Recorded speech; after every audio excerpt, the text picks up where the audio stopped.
दिल्ली चुनाव के लिए बीजेपी की लिस्ट जारी हो गई है। ये बड़ी खबर हम आपको बता रहे हैं। देखिए आज मीटिंग भी होनी है, लेकिन उससे पहले बड़ी खबर ये है कि 29 उम्मीदवारों के नाम का ऐलान यहां पर बीजेपी की तरफ से किया गया है। दिल्ली चुनाव को लेकर ये अहम खबर हम आप तक पहुंचा रहे हैं। दिल्ली चुनाव को लेकर यह अहम जानकारी, चूंकि सभी की नजर इसी बात पर थी, काफी दिन हो चुके थे, काफी देरी हुई लिस्ट को लेकर, लेकिन अब फाइनली 29 उम्मीदवारों के नाम का ऐलान बीजेपी की तरफ से लिस्ट के जरिए किया गया। ये लिस्ट इस वक्त आपकी स्क्रीन पर है जो हम आपको दिखा रहे हैं। दिल्ली चुनाव को लेकर ये अहम जानकारी, राजकुमार भाटिया बीजेपी उम्मीदवार आदर्श नगर से बनाए गए हैं। एक एक करके सभी के नाम भी सामने देखिए इस वक्त स्क्रीन पर। बादली से दीपक चौधरी को पार्टी ने चुनावी मैदान में उतारा है। तो दिल्ली चुनाव को लेकर बीजेपी की लिस्ट जो इस वक्त हम आपको ये दिखा रहे हैं आपकी टीवी स्क्रीन पर, इसमें अलग अलग सीट्स की अगर बात की जाए, और इस वक्त हमारे साथ पॉलिटिकल एडिटर अदिति नागर जुड़ गए। अदिति, किस तरह से इस लिस्ट को देखा जाए, पहले लिस्ट बीजेपी की?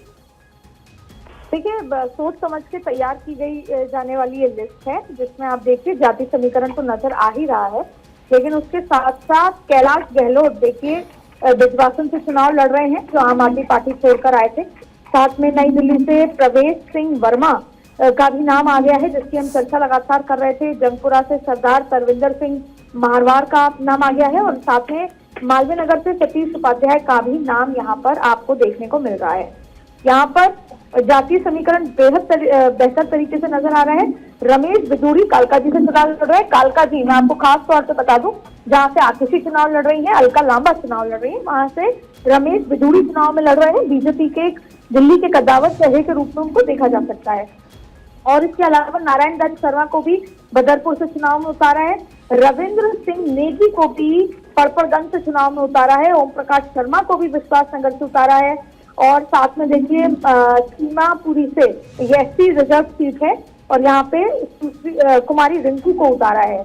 अजय महावार को गोंडा से उतारा है। तो आपको जातीय समीकरण के साथ साथ अपने कद्दावर चेहरे, यानी कि एक जगह जहाँ पे कालका जी में आतिशी और अलका लांबा और रमेश बिदूरी हैं, नई दिल्ली में आप देखें कि प्रवेश सिंह वर्मा है, इसके साथ साथ शीला दीक्षित के बेटे हैं, और अरविंद केजरीवाल, तीनों चुनाव लड़ रहे हैं।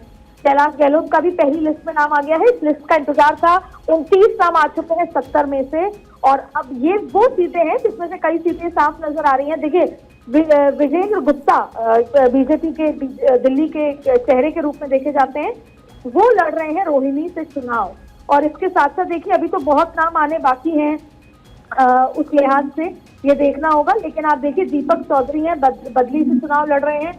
आदर्श नगर से राजकुमार भाटिया चुनाव लड़ रहे हैं। यहाँ पे आपको पंजाबी भी नजर आ रहे हैं, एसटी भी नजर आ रहे हैं, ब्राह्मण चेहरे भी नजर आ रहे हैं। तो यहाँ पर आपको देखिए दुष्यंत कुमार गौतम, ये भी चेहरा है, करोल बाग से बीजेपी का चेहरा है। दुष्यंत कुमार गौतम भी चुनाव में लड़ रहे हैं। राजकुमार आनंद पटेल नगर से चुनाव लड़ रहे हैं। आशीष सूद भी जनकपुरी से चुनाव लड़ रहे हैं। तो ये पहली लिस्ट सामने आ चुकी है, और ये इनमें से कई नाम तो ऐसे हैं जहां पर भारतीय जनता पार्टी को चुनौती है। यानी कि पहली लिस्ट हमने बार बार कहा था कि वो कैटेगरी होगी जो जहां पर या तो एकदम कंफर्म्ड है किसको लड़ाना है, या फिर जहां पर डी कैटेगरी है, हार की संभावनाएं ज्यादा है। तो ये 29 नाम सामने आ गए हैं, और अब 70 नाम की पूरी लिस्ट में से 29 बाहर आ चुके हैं। भारतीय जनता पार्टी लगातार नामों पर स्ट्रैटेजी जिताऊ उम्मीदवार, और अगर आप उस सीट को जीत नहीं सकते तो उस सीट को फंसा कैसे सकते हैं, क्योंकि देखिए लगभग कांग्रेस के नाम भी सामने आ गए हैं, आम आदमी पार्टी के भी आ गए हैं। तो भारतीय जनता पार्टी ने जातीय समीकरण कैसे सेंधमारी की जा सकेगी वोट में, उस तमाम तरीके को सोच के समझकर यहाँ पर चेहरे में उतार दिया। लेकिन इस लिस्ट की खास बात आप 3 जगह देख लीजिए, कैलाश गहलोत का नाम, दूसरा प्रवेश सिंह का नाम, और तीसरा आप देखें कि कैसे रमेश बिदूरी को कालका जी से चुनाव में उतार दिया है। तो त्रिकोणीय मुकाबला करने की पूरी कोशिश की गई। तो देखिए इस वक्त हमारे साथ पॉलिटिकल एडिटर चूंकि जुड़ी हुई हैं, और जाहिर तौर पर तमाम राजनीतिक समीकरणों को ध्यान में रखते हुए ये बीजेपी की तरफ से बाकायदा लिस्ट तैयार की गई है। एक बार जल्दी से स्क्रीन पर जो नाम इस वक्त चल रहे हैं आपको जल्दी से बता देते हैं। अदिति, मैं आपके पास वापस लौट रही हूँ। देखिए महरौली से गजेंद्र यादव को पार्टी की तरफ से टिकट दिया गया है।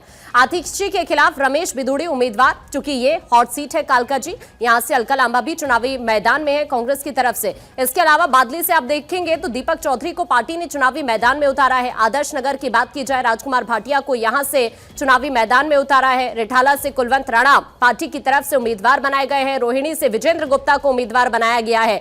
और इस तरह से कुल मिलाकर ये पहले लिस्ट जिसमें शालीमार बाग को लेकर जिक्र है, रेखा गुप्ता यहां से उम्मीदवार हैं और इस वक्त ये पूरी लिस्ट हम आपको आपकी टीवी स्क्रीन पर दिखा रहे हैं। जाहिर तौर पर पार्टी ने, चूंकि इससे पहले अगर आम आदमी पार्टी की बात की जाए या फिर कांग्रेस की बात की जाए, जिस रणनीति के तहत उन्होंने अपनी लिस्ट जारी की है, कहीं ना कहीं उसी की काट को ढूंढते हुए पार्टी की तरफ से ये 29 उम्मीदवारों की जो पहली लिस्ट है वो जारी हो चुकी है, जिसमें आप इस वक्त देख पाएंगे हालांकि कई नए चेहरे हैं जिनको यहां पर पार्टी की तरफ से मौका दिया गया है। कुल मिलाकर 29 ऐसे उम्मीदवार हैं जो पार्टी की तरफ से यहां पर इस पहले लिस्ट में जारी जिनके नाम हुए हैं, जो स्क्रीन पर इस वक्त हम आपको दिखा रहे हैं। चूंकि इस वक्त हमारे साथ पॉलिटिकल एडिटर अदिति नागर जुड़ी हुई हैं, एक बार फिर से हम उन्हीं का रुख कर लेते हैं। अदिति, अगर हम दिल्ली की बात की जाए जो अल्पसंख्यक है, या फिर इसके अलावा जाहिर तौर पर दूसरी तरफ मैं दलित जो वोटर्स हैं उनकी बात करूं, या फिर जो मुस्लिम वोटर्स हैं उनकी बात करूं, तो उनको ध्यान में रखते हुए भी क्या इस लिस्ट में उम्मीदवारों का ऐलान किया गया है बीजेपी की तरफ से, अगर समीकरणों को समझा जाए? देखिए, भारतीय जनता पार्टी पूरी तरीके से हिंदुत्व और खास तौर पर एससी ओबीसी मोर्चे पर यहाँ पर ज्यादा काम करती नजर आ रही है। इस लिस्ट में अगर आपने जिनका जिक्र किया, माइनॉरिटी से मुझे यहाँ पर पंजाबी समुदाय से जरूर सरदार पंजाबी समुदाय से नाम है, लेकिन मुस्लिम समुदाय से नाम यहाँ पर नजर नहीं आ रहे। जाहिर तौर पर भारतीय जनता पार्टी ने जब महाराष्ट्र का चुनाव जीता था तो वहां पर जीतने के बाद प्रधानमंत्री नरेंद्र मोदी ने कार्यकर्ताओं को संबोधित करते हुए वक्फ बिल का जिक्र करते हुए कहा था कि आनंद फानंद में 2013 में जब यूपीए की सरकार जा रही थी तो दिल्ली में वक्फ को बड़े समझौते के तौर पर जमीनें दे दी गई थी। तो ये तो साफ नजर आता है कि भारतीय जनता पार्टी दिल्ली में पोलराइजेशन की राजनीति करना चाहती है, जो अब कांग्रेस भी कर रही है। कांग्रेस का फोकस जैसे माइनॉरिटीज पर है, अभी तक उन्होंने कम से कम 6 से 7 माइनॉरिटी मुस्लिम चेहरों को अनाउंस कर दिया है। आम आदमी पार्टी ने भी किया है, लेकिन भारतीय जनता पार्टी की पहली सूची में आपको एससी मिल जाएंगे, ओबीसी मिल जाएंगे, आपको ब्राह्मण मिल जाएंगे, आपको जाट इसमें मिल जाएंगे, लेकिन आपको यहाँ पर बढ़िया मिल जाएंगे। आप देखिए, रेखा गुप्ता जैसे शालीमार बाग से हैं, महिलाएं हैं, तमाम लोग हैं जो सरदार हैं, लेकिन आपको यहाँ पर मुस्लिम समुदाय से जुड़े लोग नहीं मिलेंगे। जाहिर तौर पे ओवैसी अपने मैदान में है, ओवैसी ने भी मुस्लिम हालांकि वोट काटेंगे कांग्रेस का और आम आदमी पार्टी का, और ओवैसी के लिए हमेशा सवाल ये उठता है कि वो किसकी बी टीम है। ठीक वैसे ही एससी वोट बैंक काटेंगे, क्योंकि बसपा भी चुनाव में उतरी है। अब बसपा किसकी बी टीम की तरह काम कर रही है, तो ये मुकाबला पहले दो पार्टियों के बीच में था, फिर कांग्रेस आई मुस्लिम वोट काटने, फिर अब बसपा आ गई है एससी वोट काटने, और अब ओवैसी भी आ चुके हैं मुस्लिम वोट काटने। लेकिन इस सूची में और शायद आने वाली और सूची में भी आपको नहीं नजर आएगा कि कोई मुस्लिम प्रत्याशी को चुनाव में उतारा जाएगा। ये तय बात मानी जा रही है बीजेपी की तरफ से। बीजेपी यहाँ पर हिंदुत्व का कार्ड खेल रही है, विकास का कार्ड खेल रही है, योजनाओं पे नहले पे दहला चल रहा है। सबसे बड़ी बात है, उन्होंने कह दिया, एक नारा लेकर आ गए हैं कि ये आम आदमी पार्टी नहीं है, आपदा है, जो पिछले 10 सालों से दिल्ली के जनता पे आई हुई है, और इस आपदा से हम जूझे, इस आपदा को अब बाहर करना है, इस आपदा को नहीं सहेंगे। तो उन्होंने एक आंदोलन की तरह इस चुनाव प्रचार को प्रधानमंत्री मोदी ने शुरू किया। और देखिए, सबसे खास बात क्या है, एक दिल्ली में रह रहा जो पलायन करके आया हुआ जो मजदूर है, व्यक्ति है, जो झुग्गी झोपड़ियों में रहते हैं, उसके जीवन का एक सपना है कि उसको उसका घर मिल जाए। और जब कल इतने बड़ी संख्या में चाबियां बांटी गई हैं घरों की, तो प्रधानमंत्री नरेंद्र मोदी ने किसी भी व्यक्ति के जीवन का सपने को पूरा किया है। तो जाहिर तौर पे वो लोग उनसे जुड़ने की कोशिश है, यानी कि अरविंद केजरीवाल के वोट बैंक में सेंध मारी है। लेकिन इसके साथ साथ अरविंद केजरीवाल ने भी वोट बैंक में सेंध मारी कैसे किया, उन्होंने जितने भी हिंदू जो पंडित हैं उनको, मंदिरों के पंडितों को सैलरी की बात कर दी है। वहीं इमामों को सैलरी नहीं दी गई है, तो वो कांग्रेस के पास जाने की तैयारी में है। तो बहुत कुछ, अब ये दिल्ली का चुनाव एकदम रोचक हो गया, ऐसा लगता है। और अदिति, जिस तरह से सीधे मुकाबले वाली कई ऐसी सीट्स यहाँ पर दिखती हैं, उन पर भी अगर इस लिस्ट पर नजर डालें तो पार्टी ने कोशिश यही की है कि मजबूत उम्मीदवार उतारे जाएं। जाहिर तौर पर अब आप देखिए कि रमेश भदौड़ी, आप जानते हैं रमेश भदौड़ी का किस तरह का, उन्होंने अभी संसद में भी किस तरह का बयानबाजी रमेश भदौड़ी ने दी थी, आपके सामने सब कुछ है। रमेश भदौड़ी ने कई बार किस तरह के अपशब्द का भी इस्तेमाल किया, जिसकी वजह से उन पर कार्रवाई भी हुई थी। तो आप देखिए कि रमेश भदौड़ी को ये सीधा सीधा कालका जी में आतिशी के सामने चुनौती। अब कैसे बयानबाजी रमेश भदौड़ी की तरफ से आएंगे, आप बेहतर तरीके से समझते हैं। और आपको याद होगा कि किस तरीके से रमेश भदौड़ी के बयान आए थे जब वो सांसद भी थे।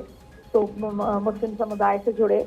तो अब और साथ में केजरीवाल के खिलाफ प्रवेश को उतारना और साथ में आतिशी को चुनौती देने के लिए रमेश बिधूड़ी अपने आप में बहुत कुछ स्ट्रैटेजी को बयां करता है। भारतीय जनता पार्टी की स्ट्रैटेजी पर बात करता है कि कैसे भारतीय जनता पार्टी आगे बढ़ रही है, आक्रामक लोगों को उतार रही है, बड़े चेहरों को उतार रही है।